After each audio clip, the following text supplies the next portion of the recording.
I'm excited about this football team. I think they're very talented group of freshmen. You know, you look at our wide receiver core. You have the Gatorade Player of the Year, Eric Gilbert. You have the Biletnikoff winner, Jamar Chase. You have the #1 receiver out of high school, Terrence Marshall. You have Racey McMath. You have Keyshawn Boutte, Coy Moore, and all those guys backing them up. So I think that we're very talented in that area. I like our offensive line. I like the direction Darrell Rosenthal's going. Ed Ingram, those guys have been great. Liam is playing center right now. We're going to see if he can handle it. Chase Allen's playing guard. Austin is out.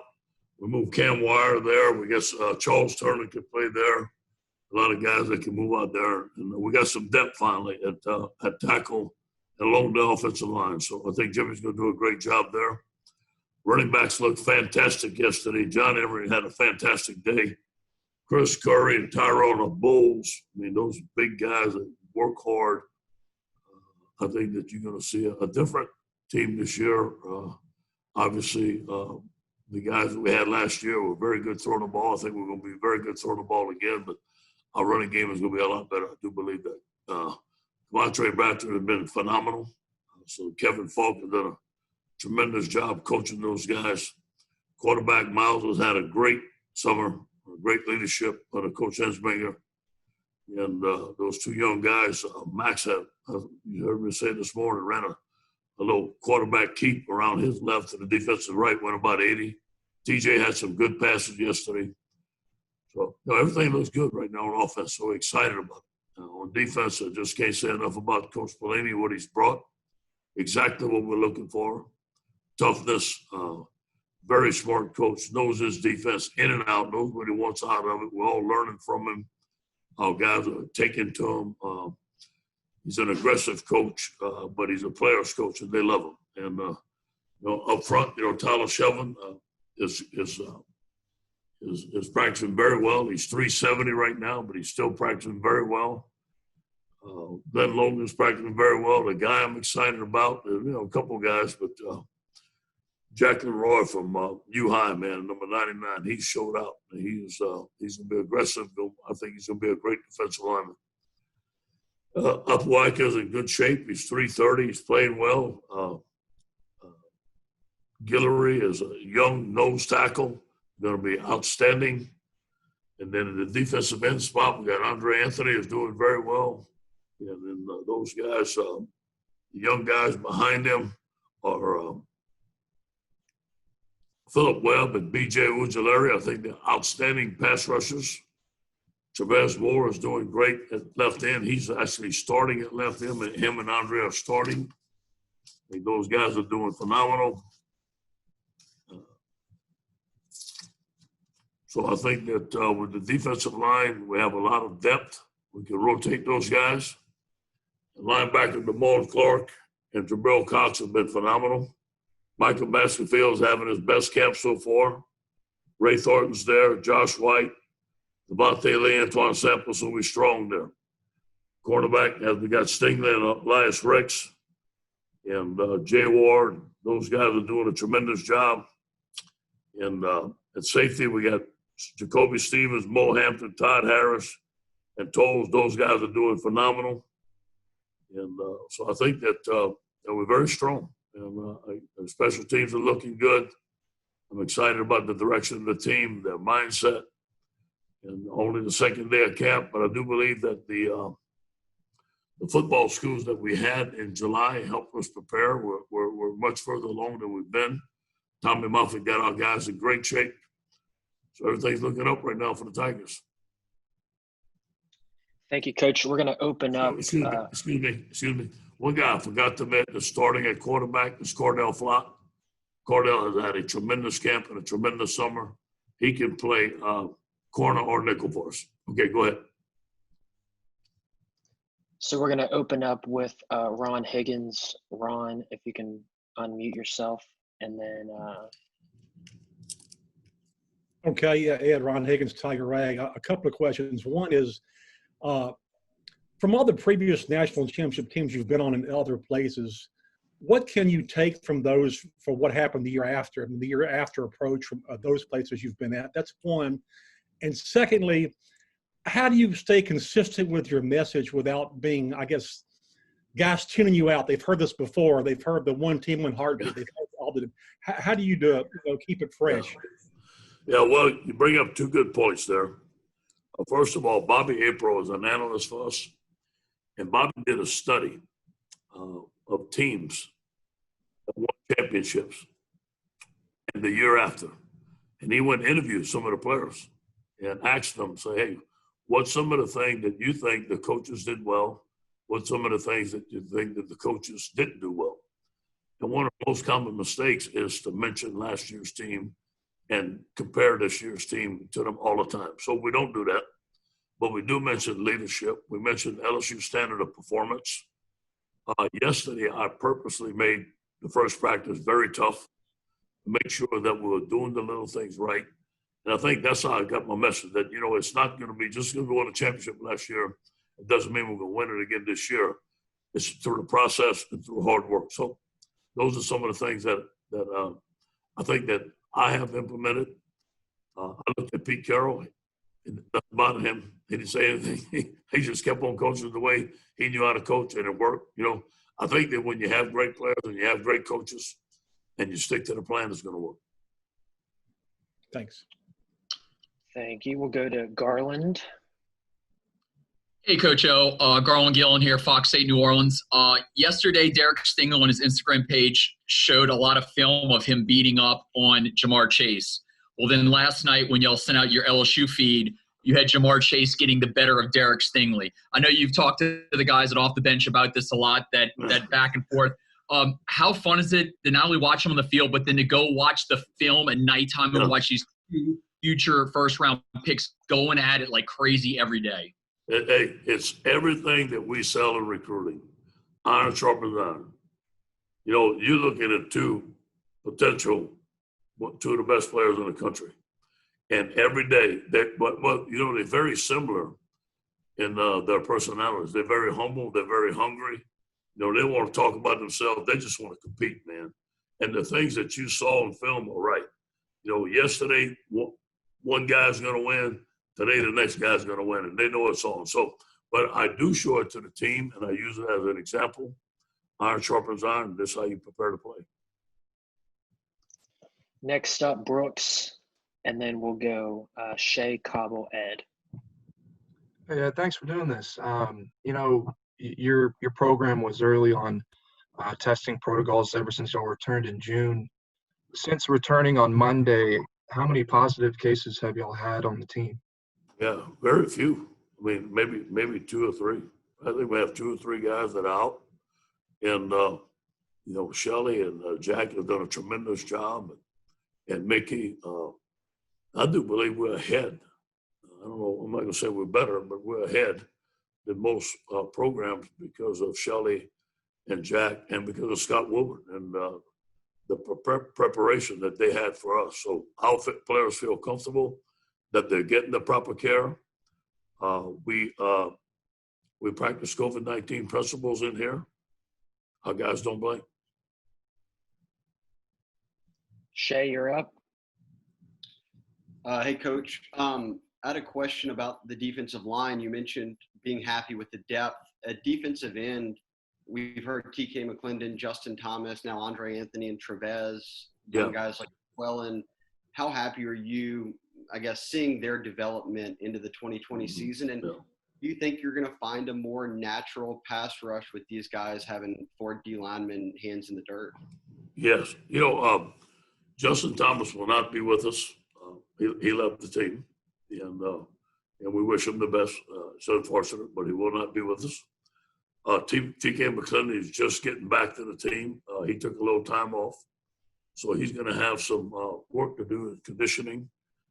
I think that eventually he can be a tremendous pass rusher, but for right now, he's just getting back into shape. But I do believe having a 4-3 defense and the way we're going to attack, the guy that I'm really impressed with is Ali Gay. He's had a great summer. He had a great day yesterday. He's long. He's 6'6". He's got long arms. Obviously, I talked about B.J. Ojulari, Phillip Webb. I think they're 2 of the best young pass rushers that I've ever been around. So I feel good about Andre Anthony. I feel good about the direction we're going in with the 4-3. Good to see you, Shay. Good to see you, Coach. All right. We'll go to Michael Cobble. Hey, Coach. Good to see you too, man. Missed you. Never thought I'd miss you this much, but man, it's good to talk Don't football. lie. Good to see football yesterday. Kind of two questions, and both of them are kind of related to the situations we're in. Has this extended time afforded you any opportunities that you didn't see coming, and how has it benefited your team? And then secondly, it seems like you guys, and I say you guys as a university, don't have a fear of COVID as much as maybe other people do. It's more like you have a working knowledge. And Shelley said early on, that's because of all the cases in New Orleans. They got a pretty good study of it and kind of understanding of how to combat it. Do you feel like that's what's giving you the advantages? You know, I feel that the knowledge that we have on the staff, I feel that, you know, we were the first staff to come back. And Scott Woodward got that all done for us. And we were working. Man, we have game planned everybody, all the teams that we were supposed to play. And that we had never done that before. And I feel that we're ahead with all the Zoom meetings. This is probably the 5th time that we've installed our offensive defense. And usually it's only about three times the most, maybe 4. So our guys are getting in depth, in detail, and it helps because we got some new plays on offense. We got some totally new defense. We're all getting into it right now. But I do believe that the attitude around here is that we want to play. Obviously, that's going to be the doctor's decision. That's not our decision. But if they tell us we can play, we want to play. So we feel comfortable. Our guys, the guys that did get sick, most of them are asymptomatic. You know, they got quarantine and stuff like that, but we didn't have guys that were really sick that we had to take to the hospital or anything. So I think our guys are getting used to it. Scooter, you have the next question.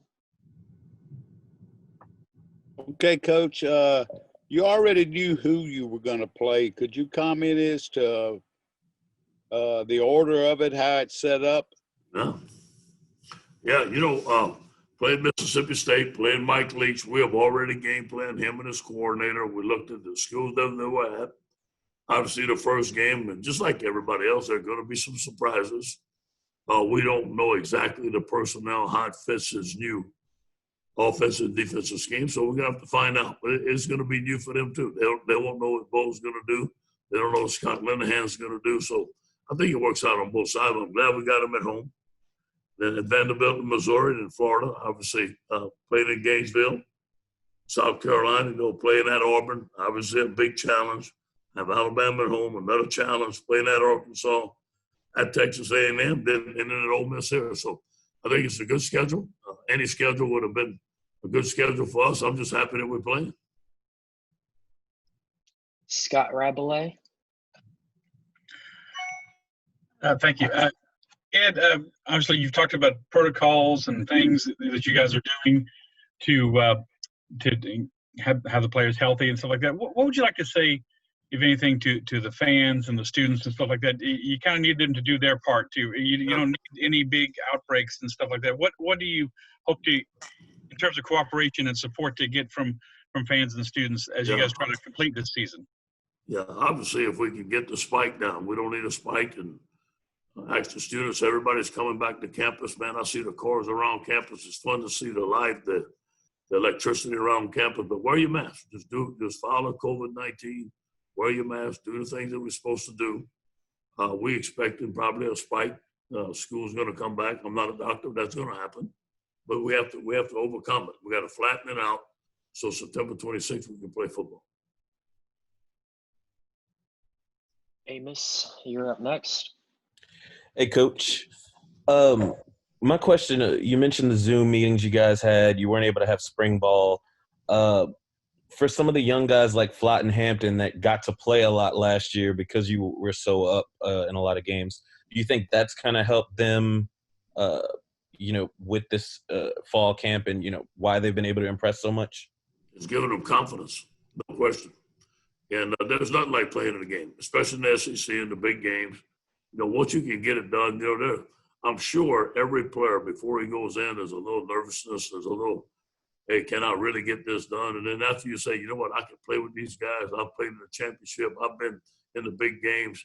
That gives you confidence going into practice. You don't have to worry about it anymore because you know you can do it. Brody? Hey, I mean, obviously you have players opting out, and you might have some positive tests. I'm curious, I guess, how you go about mapping out a depth chart when you kind of know throughout the year any time you might lose a guy or two. We don't blink. You know, next man up. That's why we have depth. That's why we train all our guys. I told our guys, we put 11 men on the field. We fight like tigers. When you go in there, it's not like, well, he's second team, he's third team, he's fourth team. We play, man. We get guys ready, and you know it's going to happen. That's the lay of the land. There's going to be guys that will be opting out for medical reasons. I understand that. That's their choice. We support them, but we're not going to blink. Next man up. Going to add Ed into the mix. Ed Daniels.